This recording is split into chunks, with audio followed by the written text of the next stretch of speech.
आज आपण बनवणार चपाती आणि अंडा बुर्जी. पीठ घेतलं आहे, त्याला लाटून घेते, तेल लावले, त्याच्यावर थोडंसे पीठ टाकणार आहे आणि त्याला मोडून घेणार आहे. त्यानंतर चांगली आपली पोळी लाटून घेणार. पोळी लाटल्याच्या नंतरून चांगली कडकडने त्याला लाटून घ्यायची आहे. पोळी आपली झाली, आता तव्यावर टाकली आपण. त्यानंतर पलटी करून बघा आपली पोळी किती छान फुगत आहे. त्यानंतर त्याच्यावर थोडं थोडं तेल लावायचं. तेल लावल्याच्या नंतर चांगली शेकून घ्यायची. त्यानंतर आपण भुर्जीसाठी कांदा, टमाटो, कोथिंबीर, अंडे घेतले आहेत. तेल घेऊन कापलेला कांदा आपल्याला त्यात टाकायचा आहे. त्यानंतर चांगलं हलवून घ्यायचं आहे.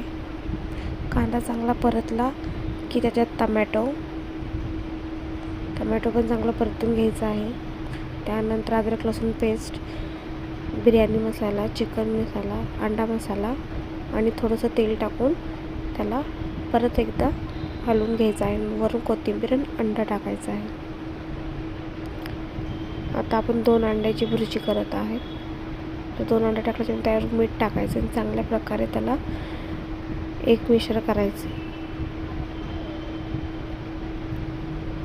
केल्याच्या नंतरून